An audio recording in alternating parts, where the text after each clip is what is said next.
Philippines is a third world country. You know, it's not the prettiest place to live in. It's a great place to visit and be a tourist, but growing up there, you see a lot of struggle from people, right? And I think that seeing that and experiencing that and knowing where my parents come from and having the struggles that they've gone through adds to that motivation of wanting to become a better version of myself and trying to create opportunities not only for myself, but for my family. I am so burnt out, dude. There's been days I just don't want to get out of bed. I'm like, this is not good because I need to love doing what I do. Like, I'm a content creator. I need to be in front of the camera. I'm literally waking up 5:30, clocking off at 9 p.m. 9:30, 10:30, and I struggle to sleep because I have so many ideas that I want to execute, but I also understand that I need to sleep. So you're in bed for like 2 hours. I just wasted so much time. So you end up getting up and doing the work, and then you just don't sleep. Growing up, I separated myself too much from the people that I used to watch. So my goal for my page is like, dude, I'm literally just like you. I'm just Alex Mendoza from the fucking hills. Nothing special. I came from a third world country. Why can't you do it? Just capitalize on that. This is Alex Mendoza, and this is Life, Money, and Love. Just quickly before we get started, guys, if you've been enjoying the podcast, can I please ask that you consider leaving a 5-star review and subscribing on whatever platform you've been listening. It really helps the podcast grow. All right, sweet. Everyone, pre-warning, we're both really, really tired and really loopy, but we've got that schizo energy, so we don't know what's going to come up on this podcast. Today, I'm really excited. We have Alex Mendoza, founder of Evolution Coaching, which is essentially your coaching, your training platform where you help men and women achieve the body and habits they need to fucking change their life, look good, feel good, build confidence. I'm all about that in an effort to help even build your confidence as well. I wear a singlet just to make you look even bigger. So shout out to that. We had I might try to keep this little theme going. We had Sonny Webster yesterday, who's an Olympian. I wore my little Sydney 2000 shirt. So we'll see how far we can keep this going. I was going to wear my wife beater, but I was like, I don't know. You should have done it, I kind of wanted to match your vibe. Yeah, so I'm like, you know, let me dress up a little bit. So we've kind of swapped roles right now. Exactly. That's exactly like the type of shit that I usually wear. So it's funny. I was going to wear a wife beater. I'm like, oh no, let's keep it up there. I'm like, no, I want to show everyone for context how big he really is. So well, because I'm always in wife beaters. I'm always in the gym. So when I do get a chance to kind of go out and dress nice, I'll take it. You know. Yeah, like I'm exactly the opposite. I wear a lot of these like under like shirts and it's stuff. It's a good look though. Like I would wear that sometimes. Yeah, but sometimes when you wear tight clothing all the time, it gets annoying. Yeah, see, I don't. This is my only opportunity to. I haven't been in a gym. I haven't lifted weights. I can't wait to talk about all the training and how I got into it. I was really into it for ages. I'd love to hear. I haven't properly fucking trained in a gym for like 3-4 years. But it was a big part of my life for ages. So I'm keen to jam and all that stuff. So what I want to talk to you about, man, there's heaps business, mindset, the content creation, how you've been able to explode and build between just Facebook, Instagram and TikTok, over 500,000 followers in the space of like 2 years. So get into all that. And then obviously your training and coaching and how you develop your own mindset and how you help your clients get results as well. But I think for your story, man, like we got to start. For most people, we start here, but I think for yours and your journey where you've gone, it's even more pivotal, your childhood and kind of the experiences there now. I know you lived over in the Philippines till like 7 before you moved over. Do you remember much of that? What was that like? Oh, not really. I just remember, you know, obviously the Philippines is a third world country. You know, it's not the prettiest place to live in. It's a great place to visit and be a tourist, but growing up there, you see a lot of struggle from people, right? And I think that seeing that and experiencing that and knowing where my parents come from and having the struggles that they've gone through adds to that motivation of wanting to become a better version of myself and trying to create opportunities not only for myself but for my family as well, which I try to do. But later on, you know, as you kind of expand and grow businesses, you start to realize that sometimes having family in the business isn't the best thing, you know? Dude, it's very hit and miss for a lot of people. I've had great experiences with it. Like I hired my cousin who's way smarter than me, my older cousin. It was awesome. I hired my brother to do like the warehouse stuff in the early days. It was awesome. But there were days when it was me, my cousin, and my little brother in the office. And we're just like, you fucking dickhead. Like all that stuff. It's hard to create that separation, right? Yeah. And like, you don't want to be like, sometimes you need to say things to get shit done, but then you also don't want to offend them. Yeah. And at some points, you know, you got to get shit done, you know? Yeah. Do you work with, or do you have like any family members that you work with closely now? Or? I used to do a lot of stuff with my brother, but after America, I think it was just too much for him. And I think he loves it and he's great and all, but I think he just wanted a different direction because I'm heavy in the fitness space, but he's more into car photography, car videography. So, you know, I'm like, you know, if that's what you want to do, I don't want to confine you just in this one area, but the opportunities are there, the network's there. So if I were you, I would capitalize on it, but don't feel forced to, you know, be your own person. The last thing you want to feel is living under your older brother's kind of shadow. Like that's a shitty feeling, right? And where do you think his head's at now with that? Once you had that conversation, is he going to try and do more of his own thing, or he's definitely trying. I see that, and I'm really proud to see him do that because he was in a position where he was a little bit lost, didn't know what to do. His friends treated him like shit, and it kind of broke my heart seeing him like that. So I tried to really sculpt him. Me and him are very different. I'm very I don't give a fuck about how I feel. I just get shit done. Whereas he's a little bit more sensitive and empathetic, which is great. But for me, I find that disadvantageous in certain situations. You need to be able to separate logic and emotion, especially when it comes to making business decisions, right? Yeah, it's good to have the emotion to fuel you and motivate you, whether it be good or bad. Like, good things can be motivations. Bad experiences can be even more so motivations to change your life, to do better. But there comes a point where, like, just following your moods and emotions, you have to take it out of it because there's going to be days where you don't feel like fucking doing the work. You feel like shit. Yeah. You're doubting yourself a little bit more than you should. You're tired. Exactly. How much younger is your brother? He's like, I think 19, 20. Yeah. Know. Different generation, eh? Yeah. And it's good to see him thrive. And I just want to show my brothers and him that, you don't need a fucking uni degree. I mean, I got one, but I didn't use it. All it did was give me $60,000 of hex fees that I have to pay off. What'd you study at uni? I did. So what I studied was, I have a bachelor's degree of visual communications and also a diploma in design and architecture. Didn't fucking use it. Yeah, not at all. Not directly. I mean, like, it helps with branding and creative direction, and I'm able to kind of shape and form my brand identity. But then there comes to a point where you don't want to be doing all the creation and you just outsource that, right? But if you just spend 6 months on YouTube doing that yourself, you probably could have. Yeah, and if I spent 6 months on just scaling social media, imagine where that would have taken you. And that was 4 years of my fucking life gone, Dude, the times have changed so much. And as I was doing my research on you, like, with your brother, like, my brother's 22, so it's like they've been like, they've grown up, like, I feel like we had more of our childhood without like the social media pressure, with all the talk. Like, it's just so much on the young developing brain, particularly with like young guys who traditionally have never been encouraged to talk about emotions or to process all their thoughts properly. And now it's really fucking slippery slope now. I feel like, particularly with all the shit that's gone on in the last few years, all the fucking lockdowns, the mental health crisis is even more. And it's just like finding a way out of that. And I feel like leaning on people who, like an older brother or a mentor that can help guide these kids out of that is really important 100%. Because I think right now where the society is going as well is, there's an extent, like, I do believe that talking about mental health and speaking about your emotions is super fucking important. But there's also a point where you just don't be a bitch about it. You know what I mean? Like, there's like that fine line of, it's very important to acknowledge your mental health because that helps create longevity in doing what you do. And it's very important to, be happy, right? At the end of the day, as humans, we're just trying to be happy, right? But there's also a point where people are too worried about, they just get too offended too fast or something, like their thresholds are just too fucking low. You know what I mean? And that's a problem today because what we're doing in today's society and media is allowing that and be like, this is okay to feel like that. Like, no, dude, like, harden the fuck up. Like, life is hard. Yeah, like, it's fine to feel whatever emotion you want to feel. Yes. I feel the whole range of emotions. Exactly, me too. It's like, but you need to do something with it. You can't just sit in the emotion. Like, that's a fucking problem. Like, don't be okay. Like, it's okay to feel that way, but it's not okay to not do anything about it. Yeah. That's the fucking problem. And too many people are not doing anything about it.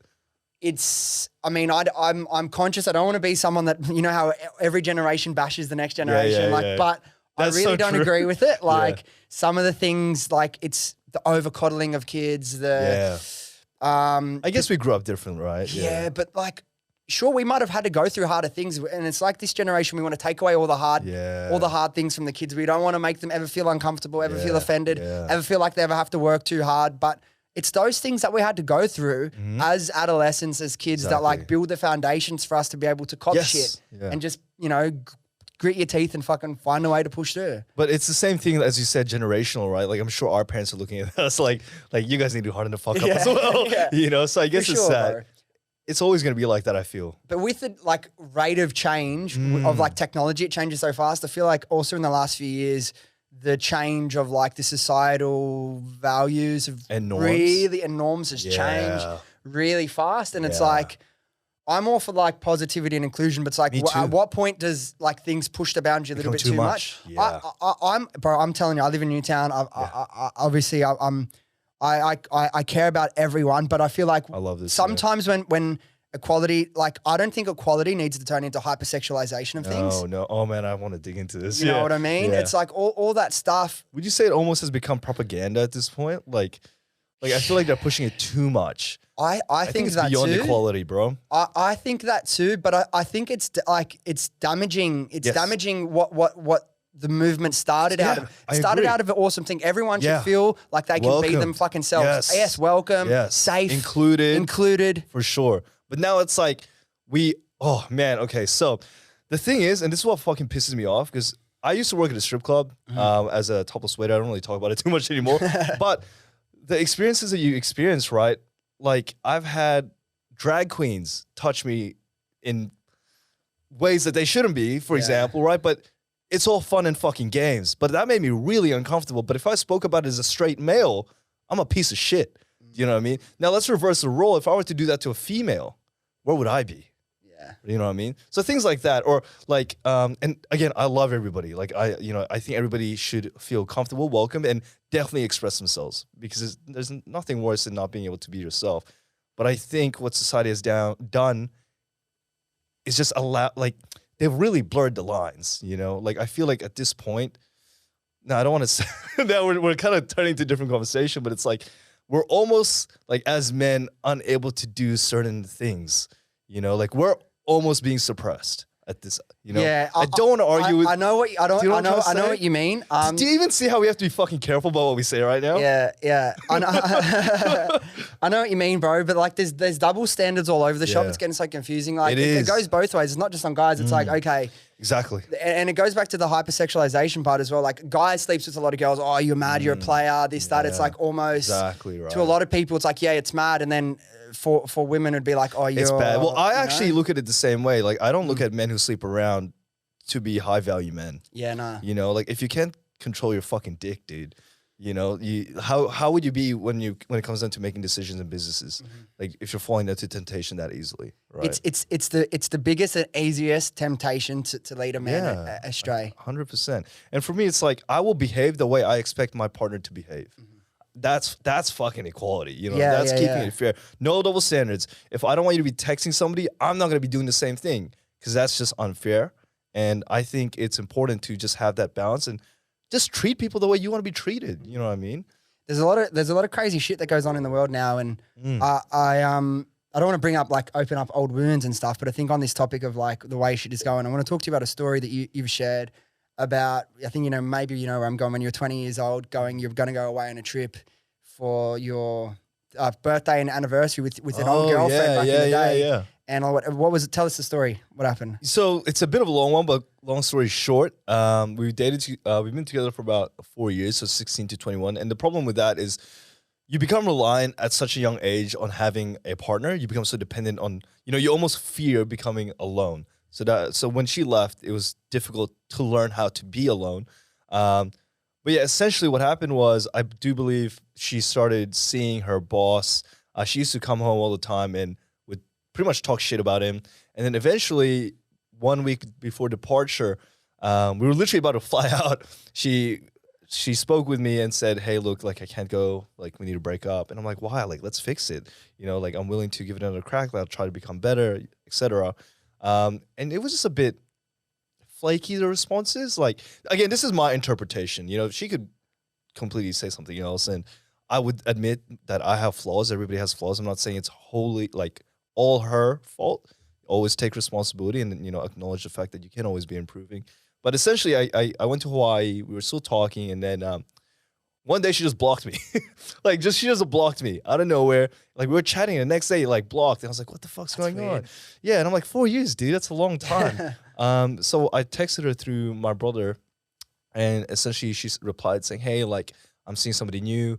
I can't, it's unfair and disrespectful for him, blah, blah, blah. And I was like, I got so mad. I was like, are you serious? Like I asked you so many times, if it's another guy, just tell me so I can move the fuck on, right? But anyways, look, I don't blame her. She had a really rough past.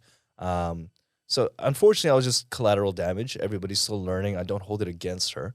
And it's just part of life. Do you think going through that experience obviously there's the formidable years when you're like a kid up to 7, but then when you're going through puberty and becoming a man, experiences that happen in your late teens, I feel like really, really fucking shape the next 10 years of your life as well. Do you feel like going through that negative experience has like driven you more towards like wanting to be like you said, really like respectful and in a relationship that like there are boundaries and like more committed than maybe you would have? Maybe if that didn't happen, you could have been more tempted to go down the other path? Or I think my morals and values as a male in a relationship has remained the same.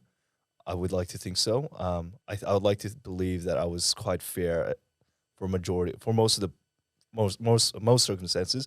But where it's changed was what scarred me was, fuck, I never want to feel replaceable again.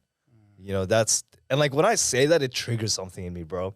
And like, I guess that's like a scar because whenever I talk about it, I feel a certain way. So like that idea of being irreplaceable, and that's what drives me forward.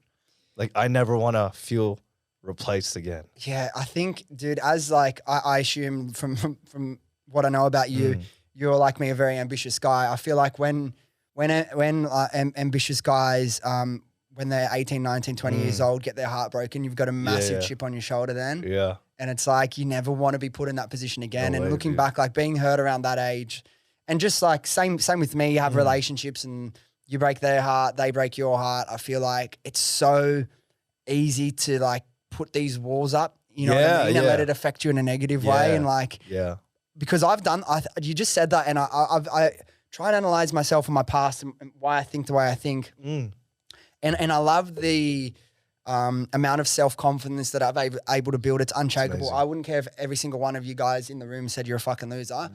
Honestly, in my head, I'm like, bro, you guys are so dumb if you think that you're wrong. It's just the way I think. But it's like, I feel like I've had to, look, there's a lot of aspects to it, but one of them is like going through those experiences where you kind of get your heart broken as a guy. You're like, I'm never going to feel and that's with any situation, again. right? Like if you find a feeling and you hold on to it and be like, fuck, I never want to feel this way again.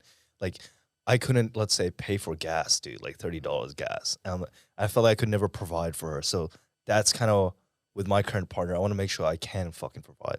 And I know for a fact that, you know, she's very switched on and she understands how business works, and like it might not always be linear and progressive. So it's good, but I feel like that's really sparked a flame of my role as a male is to provide an experience, and not just through not just financially, but emotionally as well. Like we have so much responsibility. And like, I guess we live in a day and age because of social media that the options are always there. And having said that, one thing I also did realize was no matter how rich you might be or how good looking you might be or how strong you might be, there's always someone else that's going to be maybe better in one area. They might be richer, they might be bigger, they might be stronger. So stop giving a fuck. Like if you're worried about your partner cheating on you, just get a different fucking partner. You know, they're going to cheat on you if they want to cheat on you. That's it, full stop, right? Yeah. But having said that, I still feel like I'm never enough. And I don't know if that's because also the way my parents raised me, being Asian, you know, Filipinos, our work ethic, it's living up, you know, growing up in the Philippines, like always trying to find ways to create opportunity to put fucking food on the table. You know, everybody was always fighting for food, you know, because it's just not enough for everyone. You know? Yeah, and like on that as well, kind of linked to what we were talking about before, honestly, I in terms of like my partner, obviously my partner is kind of in business as well and stuff, but like I honestly don't care if they want to be more ambitious than me. Awesome. If they want to have more of like the old school traditional female role, which I'm not saying is right, I'm not saying is wrong. They should be able to do everyone should be able to do whatever the fucking they want. Guys shouldn't feel pressured to have to provide, which they do. They shouldn't have to. And girls shouldn't feel like they have to, you know, stay at home or go and be an executive if they don't want to be. Do whatever the fuck you want to do, dude. You know? And on your last point there about like creating this invincibility in your mind where you don't ever be replaceable. I think there's some good in that, particularly for the young guys or young girls that have been heartbroken as well. Like just be so secure in yourself. Stop giving a fuck. Stop giving a fuck. But then there's a point as well that I feel like if you go too far with that for too long, you become almost emotionally unavailable and you don't realize it. That's interesting because that's where I'm at, and that's one thing I'm trying to work on right now. And like that's been a recurring thing from my sometimes my partner says it and she doesn't mean it in a bad way. It's just, we like to point each other out, call each other's shit out. That's what your partner should do. You know, point out the shit so you can become better. My family says that. Like the other day I was speaking to my mom and she's like, you speak to us like we're your clients. Like all you speak to us about is money and business. And I'm like, well, at the same time, that's what I enjoy. That's what I like to talk about. But sometimes I find it so fucking difficult to just sit there and be present because I'm like, time is ticking and I can be doing something else, which is so insensitive. You know what I mean? It's so selfish. But I guess as you navigate through it, and I'm still kind of new to the game, there's a lot of shit that I still got to figure out, you know? So I'm the same. Something that I, feedback that I get from multiple people, like over the last year or so, like a negative thing, I guess, about me that I'm trying to work on as well. At times it can be, and this is with all different types of relationships, I struggle to be present. yeah. And I know how important being present in the moment is. And if we're having a conversation right now on podcast, obviously I'm present. But it's like when you've got a million things going on in your head and then you get home from the office and you're having dinner with your partner or your friends and you're still checking your phone doing that. It's like, it's those moments, you know what I mean? It's those like moments. Yeah. But it's tricky, bro. Like I'm still learning too. Like how do you, no one's perfect. But you love this, right? Yeah. That's it. You're fucking obsessed. Like we have to be. To get to where you have, you know, to get to certain levels, you need to be addicted to it. And unfortunately, it just comes with the territory. Like a lot of, you know, I guess women these days want so many qualities in a man. For example, like, you gotta be super successful. They gotta be making a fuck ton of money. They gotta be emotionally available. Sometimes you can't have everything at once, you know? Like right now, how old are you? 29. Yeah, exactly. Like you're telling your business is doing really well, right? But you know, you might still be in a grind period. You might still be grinding. So maybe later on you might be able to be more present, but right now we're still working, we're still building. You can't expect a finished fucking product to begin with. Yeah. We're a work in progress, you know? And look, don't get me wrong, there's moments where it's easier and there's moments where it's harder. Of course. But finding people that understand the journey you're on. Exactly. And where you want to go and what you're building towards, I think is really important. Because everyone requires patience. Both sides of a relationship requires patience. 100%. You need to be able to understand each other from different perspectives. And you need to be open to criticism. Too many people get way too defensive. If my partner calls me out on shit, yes, my initial mechanism, like my initial response is a bit of a knee jerk, like, oh, I got to be defensive. But then I try to be aware of that, take a step back and be like, hold on, let me just analyze myself a little bit better and let me take on this feedback and fucking work on it. Another, I don't want to really call it a trick or anything. It's and it is obvious. Whenever something comes up, whatever type of relationship it's in, and it's whether it be negative feedback or a conversation you need to have that's negative that triggers an emotion in you. Honestly, if it was possible in all situations, if you can just, all right, fuck it, let me walk away for 15 minutes. Let me just calm down, collect my thoughts. Yeah, just have and then you go and have the conversation so much more in a much more mature way. But it's like, those initial emotions trigger inside of a person, both male and female. And sometimes it's like you have to catch up to that and stop it before you let that. What I find helps is I actually do take a bit of step back sometimes and I write down. So I guess a little trick you can call as well is I would kind of like the way you would speak to a friend on Facebook. I would open up a spreadsheet or like a Google document and I would be like, hey man, I feel upset today. Or whatever. And I'll be like, why do you feel sad? And I'll be like, well, this happened and this was my response. Why do you think you responded that way? And I know it sounds silly, but through that process, you're able to kind of really dissect the source of the problem. And then through that, you're able to just, okay, I now know that it's not actually their fault. This is a problem that I'm dealing with because of previous experiences, or this is why this certain thing happened. And, you know, even when I'm driving at home, you have really hard days. And I guess especially in the beginning, you don't know many people that do the same thing as us, right? So it gets very lonely. And when you have problems, you just want someone to listen to you, but it's so hard to find someone to listen to you that understands you because nobody else fucking does it. So what I would do is I would sit in the car and I would open a voice recording file and I would start speaking to myself as if I was speaking to a friend. And then I would just break the fuck down. And then when I break down, that's when I realize, oh, okay, this triggered an emotion. Let me keep talking about it, and I notice that I start becoming more and more and more emotional, and then myself, like the other part of my brain, the conscious side, I'm like, okay, this is weird. What's causing that? And then through that, you just refine and reiterate.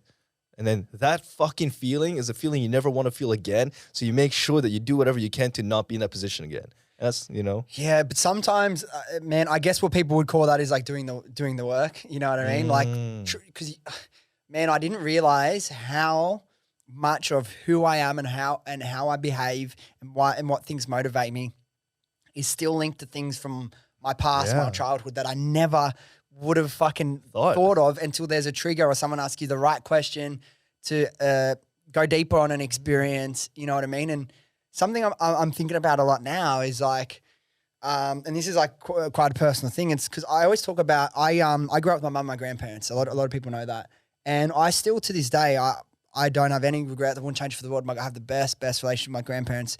And I thought and I believed forever, this is until a couple of weeks ago, and I'm still processing it, that it didn't affect me in any negative way. And I still don't think of it as a negative way. But what I realized is because now in my life, I have to have everything I want. Like I have to go after everything I want. I look to win in as many situations as I can. And some people can just say, "Oh, it's because you're competitive." But what is being competitive, right? Yeah. That's a bullshit thing. And who are you competing with? Exactly, but it's like in so many different ways. And then I was talking to my partner about it, and it was like because I had the absolute best life from 0 to like 5, 6, living with my mum and grandparents, spoiled, center of attention, so much love, and you know what I mean. Always supported, always told I could. And then I moved in with my mum married my my stepdad, who great guy. They're still together. My brothers came from that, so it was awesome to have absolutely no animosity towards my mum for making that decision. Nothing like that. Respect it, love. Wouldn't want anything to have been done differently. But I went from that to then moving into where I was like so loved and like essentially got everything I wanted, to moving in to a house with like a guy I didn't know, and like I had 3 step siblings living in there, and I went from like being the number one to like feeling like a little bit alone and like the bottom of the food chain. Not that anyone that was ever said or spoken, but only recently on thinking back, it did. So I got the taste of having everything, and then the taste of not being able to get that anymore. And then I've created this standard, right? Yeah, this beast, this system of like, fuck that. I'm going to create a life, a way of being that I can protect that, and I can get what I want and no one can take it away from me. Yeah, I love that, dude. I love that. Only just in the last couple of weeks I've been thinking about that, man. It was a big unlock for me. It's like, fuck, maybe that's a big part of why I'm like this. It's crazy, right? When you fucking really dive into who you are, like look in the mirror and really break yourself down. And like, apparently that's not a skill that many people can do, which I'm like, it's mind blowing. I think I read something that the voice that we have in our head, not everybody has that voice. Yeah. And I'm like, what the fuck? Like I thought it was. Dude, I shared something on my story the other day. It's like apparently, do you guys remember what the percentage was? It was like 30, only maybe about 40% of people have a frequent voice inside their head. That was from a study in America. I put on my story, and like 80% of people said they do, but there were people that said they don't. So that is so weird. Like my brain never shuts off. It's like constantly speaking. Oh yeah. So to me, it's weird to think that somebody's head is just like quiet. The only time it doesn't for me, and it's like I'm not an overthinker. Like I don't have a problem with like anxiety, overthinking, but I think I'm thinking all the time. Yeah, I like agree. A different it's thing, different. You know? Yeah. I'm the same. Like I'm always thinking about what's next. What can I do this? But it's not like you're not blowing up a situation or you're not creating situations in your head. You know what's the best for me, and I assume it would be for other people, whether if you have a really busy mind like I do, is it's like when you find the activities or the processes, the things where you get into it and you're in flow, like you're in flow state and you're not thinking about anything else. Like martial arts is that for me. The podcast is obviously one for me. Certain things like activities in business and you just get into these moments and like you look at your watch, 2 hours have gone and it feels like 10 minutes. Yeah, those are the best. I feel like we should all be striving to create a life where it's not based on how much money can I earn. It's like how much time in my day can I spend doing things where I feel like I'm in flow because I'm so fucking in love with doing it. That's one thing I fucking learned on my recent trip to the States. For 2 days, I just went with my partner, drove to Malibu, got a Camaro, fucking, Sick. What's it called? Roof down and like sunrise. Dude, it was beautiful. And I was like, I want my life to be like this every fucking day. And I want to find a way to make that my life every day. And I looked at my finances and stuff. I'm like, I can fucking do that now. Why am I not doing that now? But there's a part of me that still says we're not done yet. You know, there's still so much to build. And I don't know if that's one thing I also realized recently is that you need to place your own limitations. Like, what is the end goal? Why do you want to make a fuck ton of money? What are you trying to do with it? You know, there's only like I read somewhere that all you really need to make is like $10,000 to $20,000, and you can pretty much do whatever the fuck you want. Yeah. You know, and then there's a certain range where you start to make like what 100K plus per year, and that's kind of like 100K plus per month, and that's like fuck you money. You just kind of I'm telling you, unless you have severe what's the word, insecurities, and you're doing shit for other people, and this, I know this is a lot of money still, but if you're making 100 grand a month, you don't need any more money. You can be as happy. Like exactly. But even I'd say less. Yeah. Dude, if you're making 20 grand a month, 30 grand a month, you can there's no excuses to not be happy. Like there's no more there should be no more lack. You got to go internal if there is. Exactly. And that's what I've come to. I'm like, man, I want to, I guess I never really wanted the fancy cars or big houses. I've always wanted to say I just want more money to have enough time. But then what I'm addicted to is the building process. I genuinely enjoy building systems, finding solutions, and creating opportunity. Like, it's fun. And I'm sure you're the same.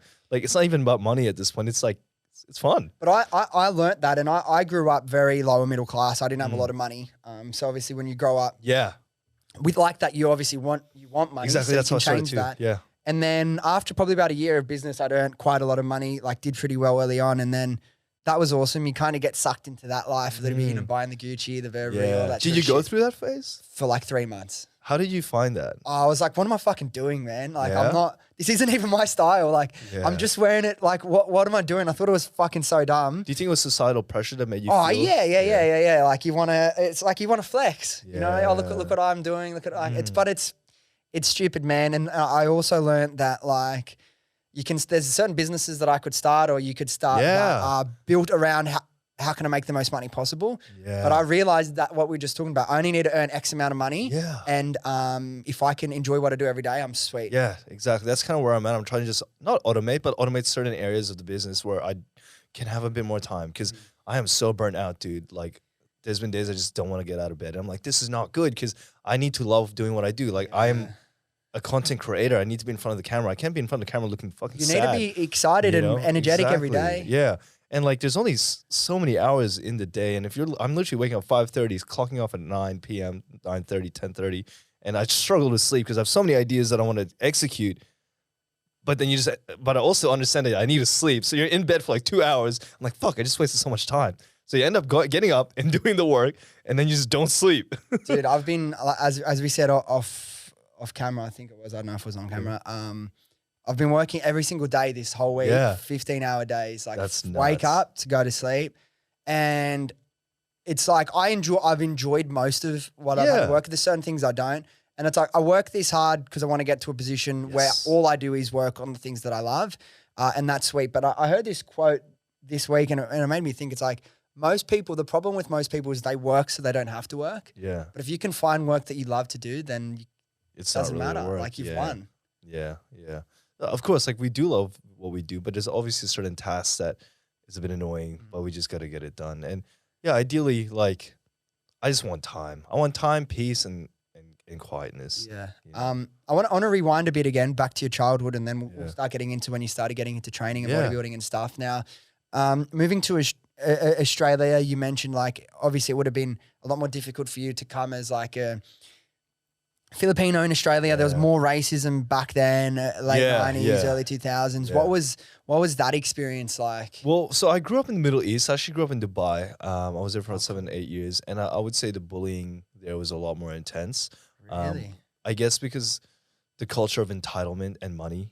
So you got young kids with parents making a fuck ton of money, feeling so super entitled, right? I was a skinny Asian kid, could barely speak English. Had a terrible fucking accent, couldn't pronounce certain words. And I was an easy target, it was an easy pick. And I guess that also stems to that feeling of never feeling enough and looking a certain way so that you deflect people. Like, like, I almost try to look a certain way so that people treat you a certain way, which is kind of sad, but that's a sad reality of the fucking world, But yeah, it was pretty rough, man. Like, I would, the reason I had a long hair was to cover my eyes and my ears, because I felt like my ears were too big, my eyes were too small, like I was squinty. So that really fucked with my self-confidence. And like, yeah, just people treating you like shit. I never want to feel that way again. And like, even like talking about it now, and I still don't understand why it still triggers emotions, but it does. You know, like I still remember like some kid like kicked me in the fucking face. Like someone would like slap the back of my head. And my relationship with my parents, they never really understood growing up, so that didn't help. They're a lot more sensitive now because I was the first child as well. So I was like the trial run. You know what I mean? So they're a lot more nurturing to my brothers, which is great. But at the time, you know, and that caused a lot of like anxiety and made it difficult to meet new people. And I had to kind of break out of that as well. And it's still something I deal with, I guess. So did you ever get like forced into fights and things like that? No, because I would never stand up for myself, man. I would just kind of let shit happen, and just kind of walk the other way. I still do. Like I'm not a violent guy. Yeah. Like if you're gonna punch me in the face, what's that gonna fucking prove, dude? Yeah. Nice. And do you feel like all those experiences were like one of the first real driving factors for you to get into the gym? Oh, definitely, man. Definitely. Just feeling weak, feeling disrespected, undervalued, not being enough, you know? So, yeah. What age did you start training? So, funny story, I started doing like sit-ups and stuff at home because it was like, I had a crush on this girl and they would always like pick my mates because like they were Australian, they were in better shape, they had abs, and like, fuck, let me get jacked. So I was just doing sit-ups every day, like doing like 600 sit-ups, and I maintained that until I was like 15, 16. So I signed up to my first gym membership at around 16 years old. Yeah. How old are you now? I'm 24. Yeah. So just 24 October. Time flies. Because you're young. I wasn't sure how old you are. I was going to say, what's sick? Like, obviously you train with like, say a chest bra. Yeah. Good old chesty. Were you, maybe you're too young, man. Because for me, bro, like I was like, me and all my mates were like 16, just got to the gym, and then Ziz pops up. Yeah. Changed my life, man. Yeah. Well, yeah, his movement was quite revolutionary, right? Because he normalized. Changed the fucking world. He changed the industry, man, because he normalized aesthetics. Like, back in the day, I wasn't really following the fitness industry back then because I was in a different fucking country. So, nobody really went to the gym unless they're like big dudes. But he's kind of made it more mainstream. Dude, he fucking changed the world. I'm telling you, man. He was an influencer before influence ever existed. Yeah, well, social media wasn't really prominent back then, right? Nah, it was like just Facebook and YouTube. And I think he was just writing forums on bodybuilding.com. Yeah. But he was so ahead of his time. And like, I've heard you speak about Andrew Tate, and you have kind of like a similar outlook on him to me. Like 80% of the stuff, 90% of the stuff, I honestly, he gets hated on because he's going against the norm. In terms of believing in yourself, fucking working hard, deciding what life you want, fucking not like letting like people get you down. I fucking love all that shit. But the only thing is like when it comes to women and stuff, I don't agree with it either. Yeah, I know. And like the people that really love him, I'm like, it's also a marketing tactic. I don't know if he really believes that, but like, I feel like Ziz was like creating like the benefits and the positivity movement behind that way before. This is like fucking 10, it was kind of creating that movement of like, just do whatever you want to do and just live your fucking life, dude. Yeah. So what's it like? I was going to say, I don't know if you grew up training with him, but what's it like, the America trip, going over with those boys, networking, building yourself up over there? So it's funny, like me and Chesty's only known each other for about a year and a half. I was actually his camera guy. That's how I got into it. And then my social media picked up and I started to add value in different ways to his life. And he really appreciates that because I think he's stood a bit of a standstill. So I was like, Chesty, you have so much fucking potential, bro. Like you can do so much. And he's like, man, like you're not making... like, how the fuck are you doing what you're doing? You literally just started in the fitness scene and now you're blowing the fuck up. Like, how the fuck are you making this much money? I'm like, bro, you can be making 10 more times than I am. You just need to know how, and you just need to see it. So that's, and we kind of help each other out. And I gotta owe it to him as well for, one, giving me so many fucking opportunities like that he doesn't have to. And two, making me almost question my life in the sense that he's right. Like I watched him, like after that trip, I watched him. He was happy. He was relaxed. He wasn't working. I was always fucking stressed out. He was like, oh, I just, he's making money. Although it might not be as much, but he's making money and he's happy. And he's happy that he's making money and he's not working that much. And I'm like, fuck, like this is something I need to adapt into my life. And same thing with Greg, watching him and the way he functions, Like he's just in front of the camera and everybody else does everything else. And I'm like, I need to get to that. So I need to build the foundations, the pillars and the systems to be able to do that. So perspective is huge. And even my first America trip, before I went, I was making maybe 10 to 15 grand per month. And I was speaking to a few boys and they were like saying, oh, like I make X amount through marketing, affiliate marketing or sponsorships. I'm like, you can make that kind of fucking money? And then that made me open my perspective. I'm like, why am I not doing the same? Came back, doubled my monthly income. They didn't teach me anything. It's just perspective. Yeah. I was going to ask about that. What about the America trip unlocked you and was like the springboard for you, like doubling, tripling your earnings? Beyond just that, just experience. Like the world is so big, but so small. Like everybody's connected. Everybody knows everybody. And it's such a small world. And like, if somebody else is doing it, why can't you do it too? You know? And on that point you just mentioned, I've had the same thing. Like I've got friends, I know people that earn fucking more money than I do, and they're fucking not anywhere near as happy. I'm like, although right now I'm in a very, very busy phase, but I'll still like take like at least one full day on the weekend off. Like I'll work really hard, but I'll listen to my body. If I'm feeling like I'm getting close to, like I woke up this morning, bro, and I was like, oh, fuck. Dude, I know it's Friday, so I'm almost there, but I was like, it's been a really big week. I'm like, I can't go again to midnight tonight. Yeah. It's not worth it for me. It's not. You went to the gym, right? Yeah. Have you worked with a coach in the past? No. Do you know what deloading means? Yeah. Yeah. So, because majority of my audience are gym bros and people that go to gym, I like to use gym analogies, right? So when you're training, let's say you do a 12-week period, there's typically a deloading phase. It could be in the middle, it could be after, just depending on training intensity. So just like your fucking brain, you need to have a deloading period so that you can reset, let the body recover, reduce inflammation, and then so you can continue to progress forward. 100%. If you don't take that deloading period, you're gonna get injured. You're gonna get you're gonna run across so many fucking problems, and you're just hindering potential growth. Yeah, it's just as true with the physical body as it is with the mind, emotionally, mentally. Yeah. Fucking for sure. And I like this analogy you speak about.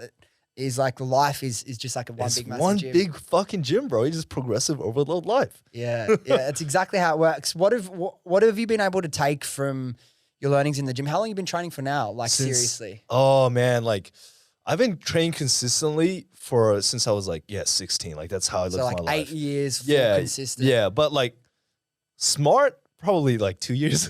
Yeah, two or so years is when I got coaches, got mentors, started to really dabble into applying more theories and whatnot. That's when I started to really. Yeah, you've almost started to answer my next question. It's like the coaching, the mentors, looking for new ways to do things.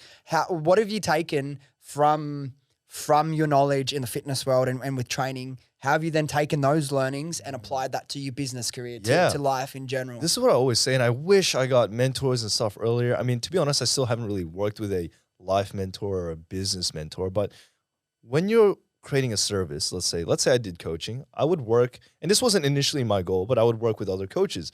And then with each coach, I would pull apart what I enjoyed about the services, what I think they could have improved on, and then add that onto my services. So in each coach, you're going to identify, and I'm not saying they were bad coaches, but nobody's perfect. I'm sure there's areas that I can improve on. But what I would do is I would take all the negatives, make sure I don't do the negatives, take all the positives, and keep all the positives.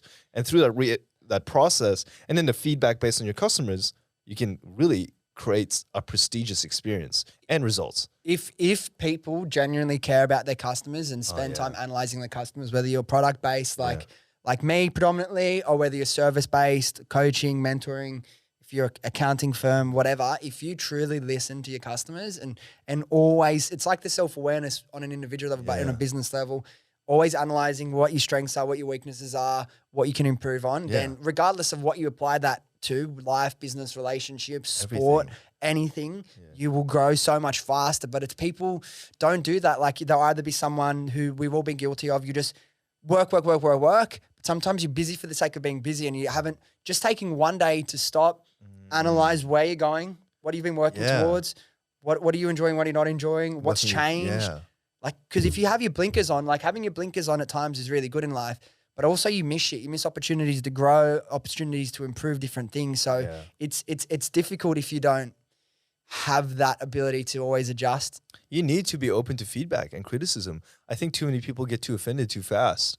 You know, obviously it comes down to delivery, but if it's, you know, produced in a concise way, it can change your fucking life. You know, I want to ask you, what was the moment that you realized that, fuck, I can have an epic life, I can create my own reality? Oh, okay. I still don't think I'll have an epic life, but I did realize I can create my own reality. You have an epic life already. I think it could be a lot better. Oh, of course. But like the moment you realize that, what the fuck, I can do what I want.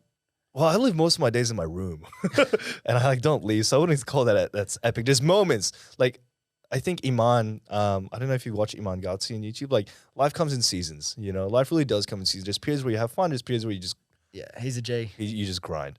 But I guess what I realized, I don't know, man. I can't recall if there was a specific moment, but there's, you know, language is such a powerful tool. You can control the outcome of people's responses, which is pretty fucking wild to think about. I like to call it the Doctor Strange effect. Me and my girlfriend, like we joke about it all the time because I'd sit there and I'd like pause and you know that scene where he's like going like this. I would do that and I'm like, okay, if I use this tonality, what would the outcome be? If I use these sequence of words, what would the outcome be? And when I realized that that is a tool that exists, and Gary Vee does it as well, it changes your fucking life.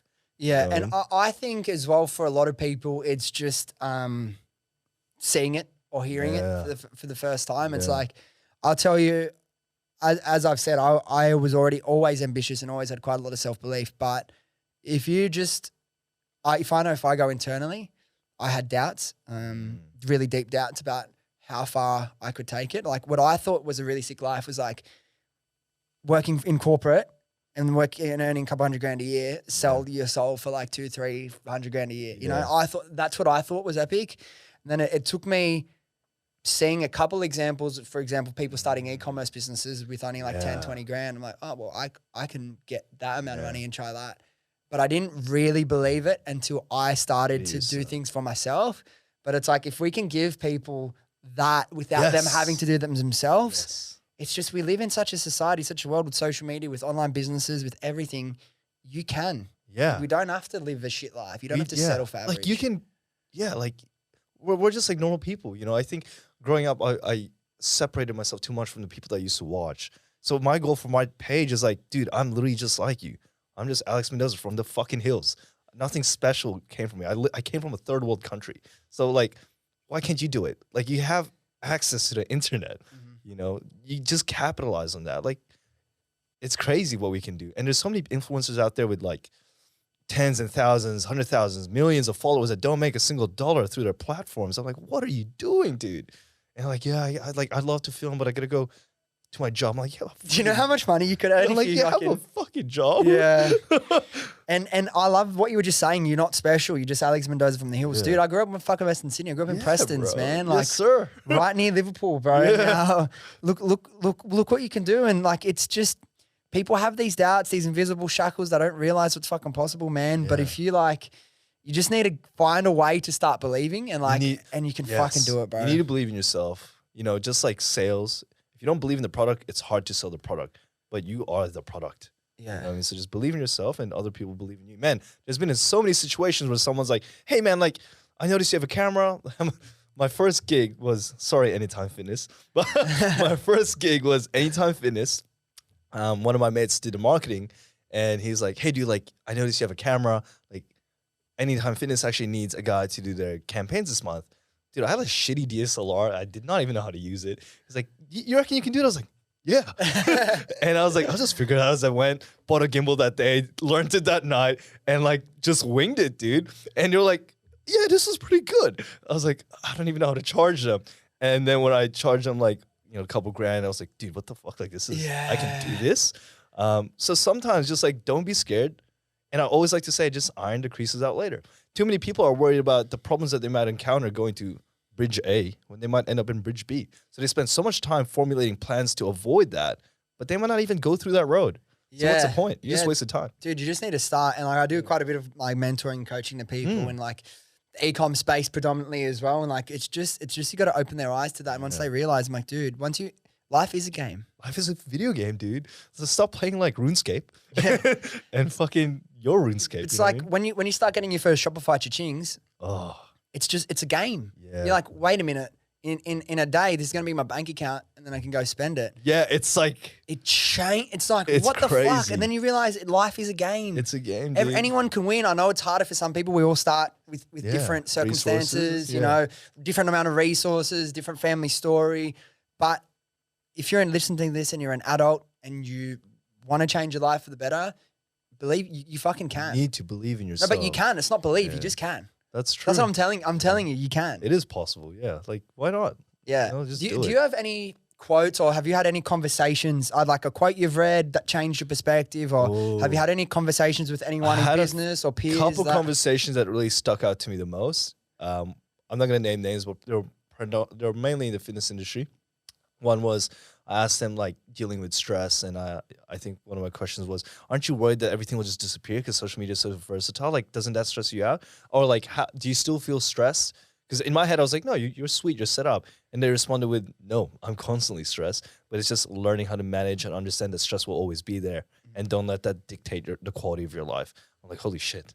Like, okay, stress is always going to be there, so why do I keep trying to fix it if it's just never going to disappear?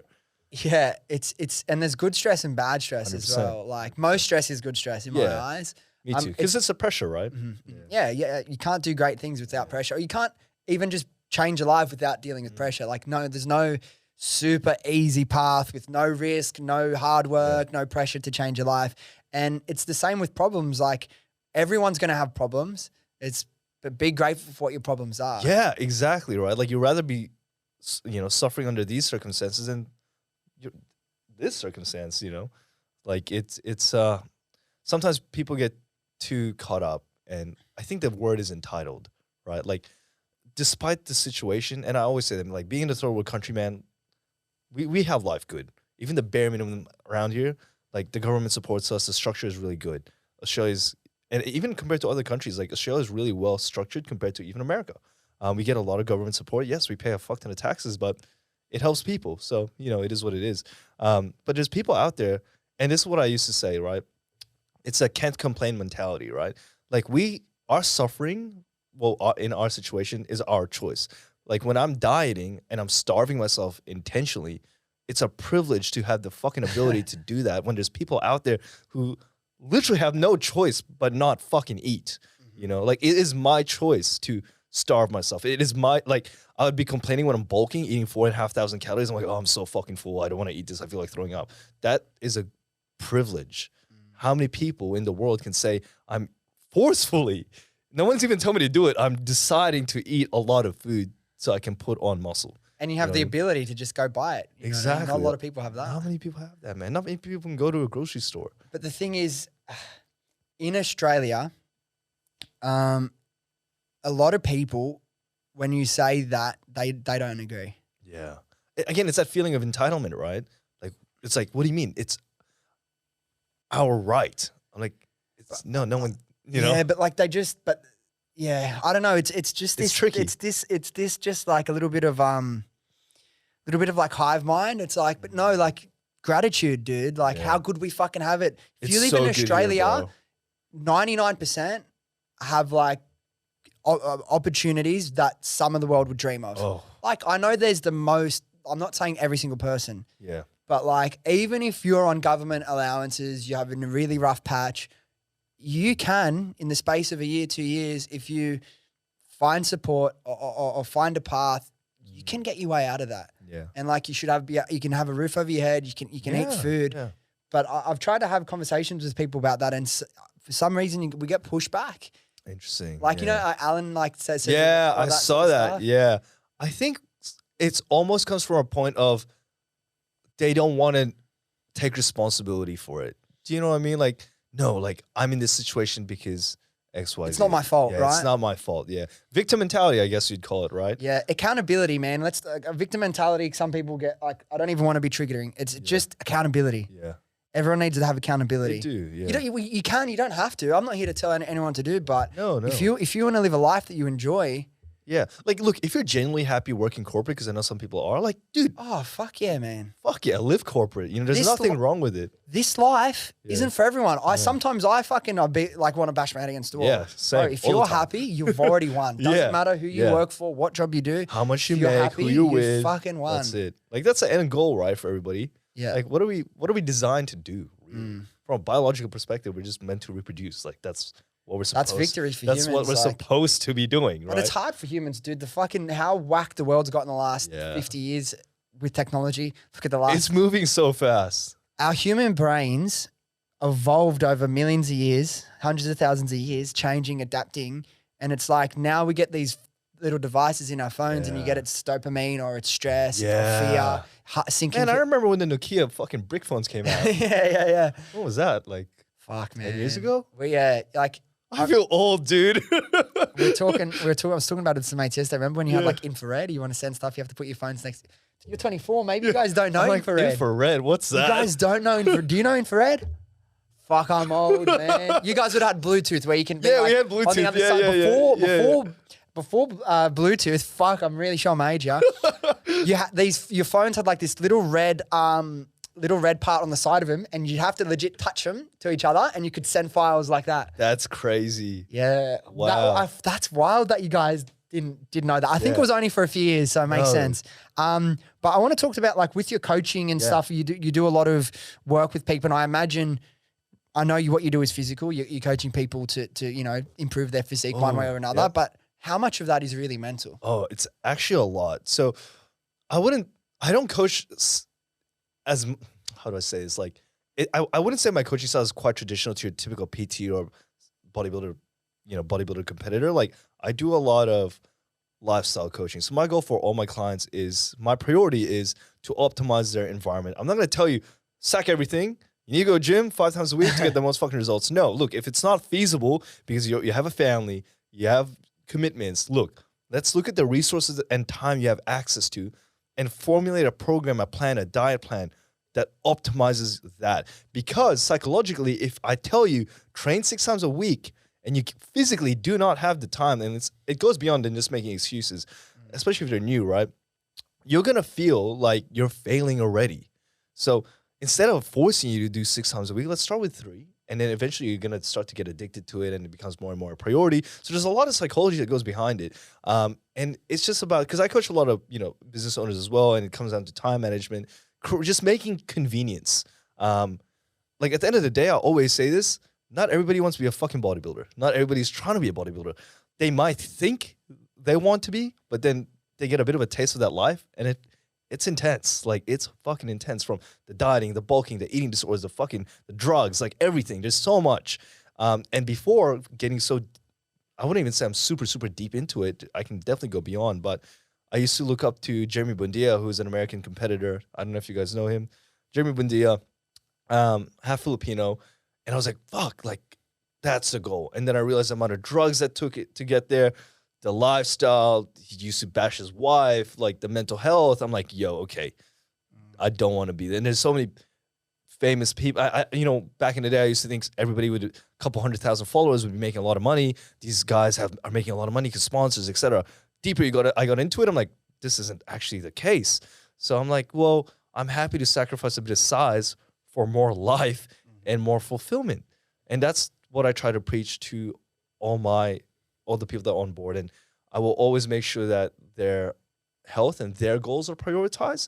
So I'll be like, look, if this is where you want to be, okay, these are the extremes that we might have to take it. Just understand that. But we can also get there. It might just take you a little bit longer, but you're able to sustain mental clarity when it comes to business. Your life quality is good. Obviously, there's certain things that we will have to sacrifice to get to certain things. Like, that's the sad reality, unfortunately. But at the end of the day, it's just delivering to their expectations, making that clear. And that's why goal setting is very important, because that will influence the decisions that comes behind the protocols provided. But the goal set needs to come from them, right? Exactly. I'm not going to sit here and be like, hey, man, we need to get you shredded to get you competed. Yeah. We need you at 9% body fat. Yeah. What? I'm just trying it's like, well, I'm just trying to look good for the beach. Yeah. and I've had experiences with previous coaches that kind of, and this is what I mean by taking the good and the bad. My first coach put me on a fuck ton of drugs, like so much drugs. And I was just told that, well, what did he say? He said something like, anyways, it's something like, oh, this is joking measurements, whatever it was. Like, it's not that much is essentially what he was trying to say, but he said it in such a way. And being so young, having so much hunger for growth, and thinking that it was absolutely necessary, I was like, I'm willing to do whatever it fucking takes, even if it kills me. But I was young, that was, I say young, but like a year, 2 years ago, Yeah. Yeah, but you mentioned something as well, and I wanted to ask about what it's like in your industry. I worked at a gym for a couple of years, so I really loved that. So surrounded by a lot, in no way like you were, and it's clear, like you said, a lot of people that would come to you don't want to be bodybuilders necessarily because bodybuilding, it's not just a sport, it's a fucking lifestyle. It's right? intense, dude. There's so much sacrifice. There's so much mental health and mental. You need to be a different breed, dude. You have but just like body dysmorphia, for an example, how rife is that in bodybuilding? Man, like very, I guess. Like, I mean, yeah, I guess because you're one, surrounded by so many people with such phenomenal physiques, so that becomes a standard. Two, it's just, again, never feeling enough and becoming addicted to the process. If I go back to myself 6 years ago and I look at myself now, I'm like, wow, like this is exactly what I want to be. And right now I still feel like a skinny little bitch. Like, I still feel small. I could be better. And then on top of that, when you introduce PEDs, you can only look a certain way for such a short period of time. So what the problems I would have, especially with previous cuts, is that, and by no means am I a bodybuilder. I don't like to identify as a bodybuilder because I don't feel like I've deserved that title because I haven't competed. I haven't gotten down to like, I feel like I hold that title to be prestigious. So when I make that title, I want to make sure I put the work in first. Yeah. But what was I saying? Yeah, like for example, you get to a certain body fat, and if you drink a little bit of water, you're not as dry. And you can't just not fucking drink water for the rest of your life. It's a slippery slope. It's a slippery slope. But because, especially if you have an addictive personality, you see where you can be and you want to be there all the time. But the sad reality is you can't. Because a lot of people that compete get like post-comp depression a bit, right? They're like, fuck, I don't look like that anymore. Yeah, exactly. You can only peak for like a very finite period. Well, for competing, you only peak for a day. Yeah. So like, wouldn't you rather look good year round? Like, sustain and that's what I'm trying to be. I'm so addicted to being so fucking dick skin peeled. Because social media, unfortunately, it does well. That's a sad reality. You look shredded, content looks better, you get business does better. So, it's just what you gotta do with. Do you know many people in your life, friends, people you've worked with, yourself maybe, that have struggled with like eating disorders and stuff? Bro, so many. Like, you'd be surprised how many people in the fitness industry has problems. Wow. Like, almost everybody. I would talk to them and they're like, yeah, dude, I was doing the same fucking thing. I was like, man. And it's like, and they always say, I don't talk to anybody about it because they don't understand. I'm pretty open. I don't give a fuck. Like, if you think I have a problem, whatever, who cares? What have been some of your challenges you've had to work through? Dude, recently, because I've been doing such crazy cuts and bulks in such a short period of times, I started forcefully vomiting food out. And at first, I was like, yeah, whatever, it's a one-off. But the problem became when it was repetitive.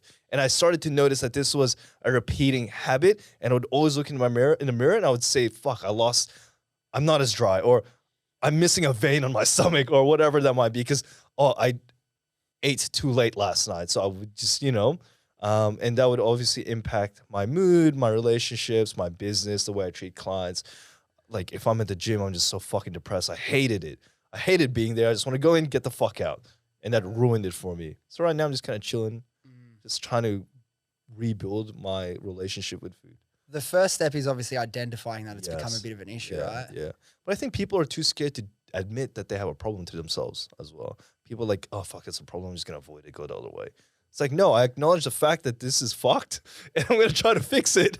Because if I just keep ignoring it, it's just going to be a bigger and bigger problem. And that concept applies to everything in your life, right? Stop running away from the fucking problem and just deal with it. I'm very big on, regardless of what your pursuit is, whether it be physique, business, whatever, if you just, everyone, and I mean, I don't like saying advice for everyone, but in my opinion, if you just always optimize for happiness, that's better. Like, okay, you might look better if you're throwing up your meals like every day or every second day. Which is not a good thing. I'm not. But I mean, but how happy are you? You're not. Exactly. You're hating. You're not even enjoying training anymore. Yeah, what's the point? Like, if training to a certain physique makes you happy, but then going beyond that affects the rest of your life, then it's not fucking worth it. And that's why it's important to really understand what you're working towards, because to get to certain places, you need to do certain things, unfortunately. And look, some people can maintain that physique without the drugs, without all this.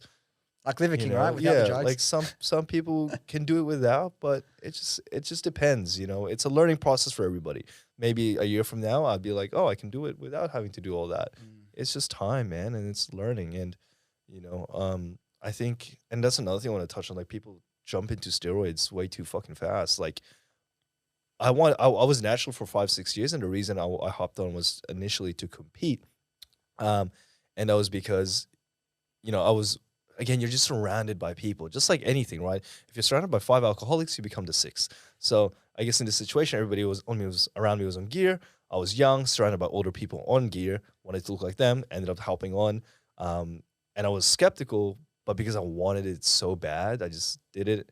And now what I've done is all from the bads that I've learned and the mistakes that I've made, I can now apply that to everyone that I coach and make sure they don't suffer the same problem. So whenever someone's traveling, let's say a recent client, he got absolutely shredded, named Slava. So he got shredded, and then I made sure that we reversed dieted him so that he doesn't go through the same problem I did, and like binge eat overseas.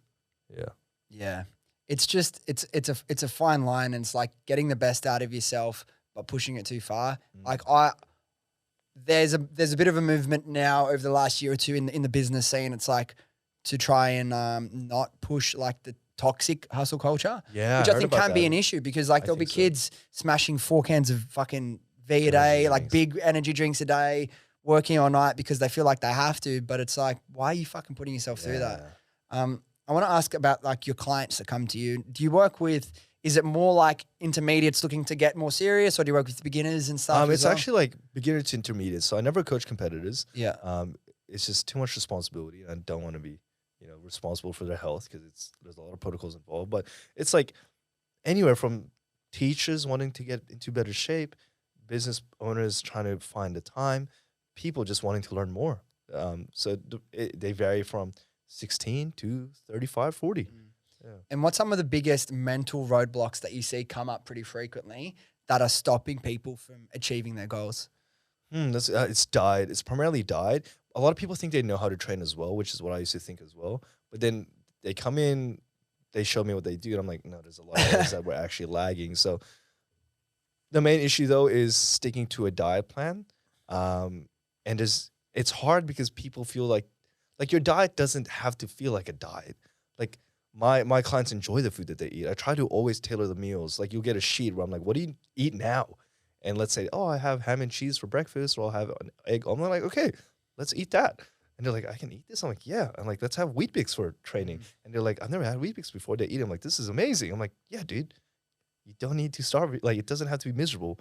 And like, I'm feeding them kangaroo sausages. Like, kangaroo sausages slapped. I don't know if you guys had it. Yeah, back in the day when I was They're training. so good, man. And it's so low in calories. So like, it doesn't have to be so restrictive. Yeah. It just, again, depends on your goals. Yeah. And with that journey that you're going on yourself with your clients, obviously so much of it's tied up, like we said, in mental health. Yeah. Do you have now like daily practices or rituals or things that you have in your life? Maybe not daily, but tools that you have, or just the things that you do to make sure that you can help yourself feel as good as you can mentally and emotionally? I can definitely work on that. The thing is, like, I coach so many clients, so I always prioritize them. That's the before problem me. with being a coach, right? Yeah, like I always prioritize them. Like I'm there if they need me, and because of that, I take a mental hit. So sometimes I'll kind of go away, spend some time with my partner, or every couple of days we'd have like a date night that's scheduled in. That's important, and I'll just take a bit of a breather. Come back, feel refreshed, refill my battery, and then smash it out again. So where are you looking to go in the next like 2 to 5 years? What's your goal? Where are you going to take all of this? I want to keep scaling coaching. I want to dabble into other business models as well, but I really just want to be in front of the camera. I love being in front of the camera. I love sharing stories and helping people and inspiring people. So the more that I can do that, I reckon the happier I'll become. But I guess time will tell. I saw that pinned post on the top of your TikTok with your story. Oh yeah, Really cool, man. by my grandma. The one where you started. Yeah, yeah. And you told the story about, I think you got bashed for being Yeah, Asian. yeah, and, yeah, like, yeah, and yeah. kind of motivated you now. Yeah, and yeah. Thank you, man. Yeah. I think it's important for people to know that you're a work in progress. You know, you're not going to be perfect. You'll never be perfect. You can always just aim to be better. So as long as you're better than you were yesterday, that's what fucking matters, right? As long as you're trying as well. Like, as long as you're trying to give it a go, give it a crack, and just improve overall. Yeah, and on the social media content creation thing, before we wrap this up, you've grown pretty quickly, right? You know how like Chester was like, dude, what the fuck? You're like you're doing so well already. How do you think you've been able to grow so quickly, like almost 500,000 on TikTok, over 160K on Instagram? Before we get into that, I want to say like numbers really don't mean shit. Like and people always come up like, oh man, you're doing so well, you're famous now. Like, this doesn't matter. But like, I think when I started TikTok, I created a lot of controversial conversations, which ignited a lot of comments, which helped the algorithm. But also it comes down to pattern reading and really understanding your audience and, you know, strategizing around that and understanding what performs really well and why it performs really well, then kind of regurgitate or recreate that style. So there's a pattern to it. You know, going viral, it can be accidental, but it can also be intentional. Yeah. How do you take it from, like, what are you looking for? Because there's a lot of people, whatever their business they're in, they should be using social media to grow it, right? 100%. How do you go from, like, because the first times you go viral, it might be accidental. Yes. How do you start looking at all the times you've gone viral, the videos have popped off? What are you looking at? And then how do you like take that and be like, create a process so I can go viral more often? So like, just like reiteration, right? You create A and then you try to, it's testing A, B's, and C's, right? One video goes viral, speculate why you think it made viral. You might think it's because of A, B, or C. Create A, B, C content, see which one does really well. Yeah. And then let's say A pops off. And then why do you think A did really well? Then again, A, B, C, B pops off. And then through that, you can refine. And also just watch what's trending, man. And try to understand why they're doing well. It's just fucking pattern reading. Yeah. Yeah, I love that, man. It's such a process. It's just breaking it down like a process. Yeah. And that's what I do with coaching as well. Like, I'll say, here are your numbers. Let's figure it out. Test it out. Come back to me next week and let's analyze the data. And it's the same thing. Life is just one big fucking gym. Fuck, I love that, man. Because you've grown really quickly, and I love that because it's hard to. You like when you're trying to coach people, you want to be able to give them a system, not just just try different things. It's like try different things. Eventually, if you're good enough, you go viral. But they have a way. And now, if you're someone that hasn't gone viral yet, look at the people that have. Yeah. Look at their videos. Yeah. Look at all the ones that have been popping off for the people that you look up to in a similar niche, in a similar industry. Speculate, like you said. Why do you think maybe this video went viral? Why didn't it? So that's sick, man. I think that's a really good place to wrap it up. But for anyone who wants to know more about you, your coaching, anything you're doing, find all your content, where's the best place they can find you? Yeah, check it out on Instagram, the.mendoza, or TikTok. I think it's .m3ndoza, so it's Mendoza. But I'm just primarily on Instagram. Find everything. Yeah. And when did you start your whole coaching journey? About 2 years ago. 2 years ago. Year and a half, 2 years ago, yeah. And has it changed much and developed since this? Like, you would have learned a lot about business and process, right? Yeah, so much. It's crazy. There's still so much I need to learn. And right now I'm just working on scaling. So we just onboarded a exercise scientist to help with programming, another coach, and just working on scaling. Wow, sick. So leveling it up. Yeah. Are you doing much like paid spend, or is it all off the back of your organic content? Man. All organic. Well, recently I got a team to kind of help with lead gen, but before that, I was just doing everything myself. Yeah. Until maybe 2 months ago, I was doing everything myself. It's the best way to get to a certain point yourself, because you got to learn. You want to know about all the different aspects of the business. You gotta know your Obviously, business. Your margins are going to be better if you're doing everything yourself. Yeah. And but then it's like you want to take that mental piece, so you're okay to spend that. Spend a little bit more money, and then also it's two reasons why you spend that more money to obviously to buy back time, life, relaxation, space. And then alternatively to get to the next level. Exactly. And that's what I learned from Greg, watching Greg and Chessbar work. I'm like, I need more time. Yeah, because Greg's like, how are you not, you're so unhappy, dude. Like, you're making this much, but you're so fucking unhappy. He's like, why don't you just pay people to do it? I'm like, I don't know. So funny, man. Like you want to hold, you don't come from a lot and then you make a bit of money. You got to rework through that, like, relationship to money, like relationship to food. You got to have like a positive relationship with money. You got to spend money to make money. Exactly. If money flows in and out of you, you're gonna draw more of it to you. And like a lot of it has to come with family as well. Growing up, like we're brought to save money, hold on to it because we don't have much, right? But when you get to a certain level, you need to spend that, man. You do for 100%. life quality. Yeah. Dude, the way I approach it is like, have you ever watched Who Wants to Be a Millionaire? Oh, I think I've seen a few episodes. Like, you answer each question, you get up to a certain amount, and then you're guaranteed to earn at least that. And then you get to answer 5 more questions. I always just like to work as hard as I can to get myself to a certain position where I know no matter what happens, I'm not going to fall back past here. Yeah. And then I can be free again, because I'm like anyone. I want to protect what I've created, and I want to create systems, so I'm not going to have to start from zero again. Yeah. But it's hard for everyone to have that fully free relationship with money unless you're fucking balling. So set up a system where you know that, okay, this is the minimum. This is where I'm going to fall back on, and then just fucking be free, go for it. I love it, man.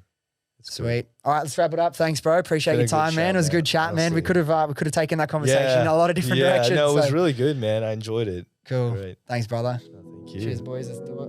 All right, guys. Thank you so much for listening. If you enjoyed this episode or you got something out of it, do yourself a favor, do me a favor, do your friends a favor, and share this with them, and they can come along on this journey with us. Thanks again, and I'll see you next time.